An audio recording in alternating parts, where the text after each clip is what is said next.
বলিউড অভিনেতা সাইফ আলী খানের উপর হামলার ঘটনায় নতুন মোড়। হামলাকারীর আঙুলের ছাপের সাথে মিল নেই অভিযুক্ত বাংলাদেশি শরীফুল ইসলামের। মেলেনি সিআইডির ফিঙ্গারপ্রিন্ট বিভাগে পাঠানো ১৯ নমুনার একটির সাথেও জানিয়ে ফের তদন্তে মুম্বাই পুলিশ। বলিউড অভিনেতা সাইফ আলী খানের ওপর হামলার ঘটনা নিয়ে আলোচনা এখন তুঙ্গে। বেরিয়ে আসছে একের পর এক চাঞ্চল্যকর তথ্য। হামলার ঘটনায় অভিযুক্ত বাংলাদেশের শরীফুলকে নিয়েও কাটছে না ধোঁয়াশা। এবার তাকে নিয়ে রীতিমতো চমকপ্রদ তথ্য দিলেন মহারাষ্ট্র সিআইডির ফিঙ্গারপ্রিন্ট বিশেষজ্ঞরা। যাতে বলা হয়, সাইফের বাড়ি থেকে হামলাকারীর যে ১৯টি ফিঙ্গারপ্রিন্ট পাওয়া গেছে তার সাথে শরীফুলের আঙুলের ছাপের কোনো মিল নেই।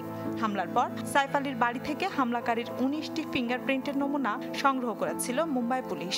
এর সাথে শরীফুল ইসলামের ১০টি আঙুলের ছাপও পাঠানো হয়েছিল সিআইডির ফিঙ্গারপ্রিন্ট বিভাগে। গেল ১৫ জানুয়ারি নিজ বাড়িতে ছুরিকাঘাত হন ৫৪ বছর বয়সী সাইফ আলী খান। এক অনুপ্রবেশকারী তার বাড়িতে ঢুকে ছুরি দিয়ে আক্রমণ করে পতৌদি নবাবকে। সিসিটিভি ফুটেজের ভিত্তিতে গ্রেপ্তার করা হয় শরীফুলকে। অভিযুক্ত শরীফুল ইসলামকে বাংলাদেশি নাগরিক বলে জানায় মুম্বাই পুলিশ।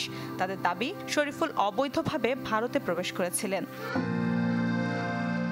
তবে ক্যামেরায় যে ছবি ধরা পড়েছে তার সাথে শরীফুলের বিস্তর পার্থক্য থাকায় দুই ব্যক্তি একই কিনা তা নিয়ে সামাজিক যোগাযোগ মাধ্যমে প্রশ্ন তোলেন অনেকে। হামলাকারী শরীফুল নয় বলে দাবি জানান শরীফুলের বাবাও। এ ঘটনায় নতুন করে তদন্তে নেমেছে মুম্বাই পুলিশ।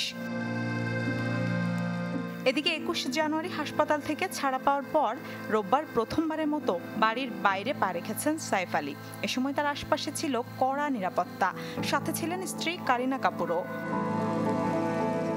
মিলা খন্দকার, চ্যানেল 24।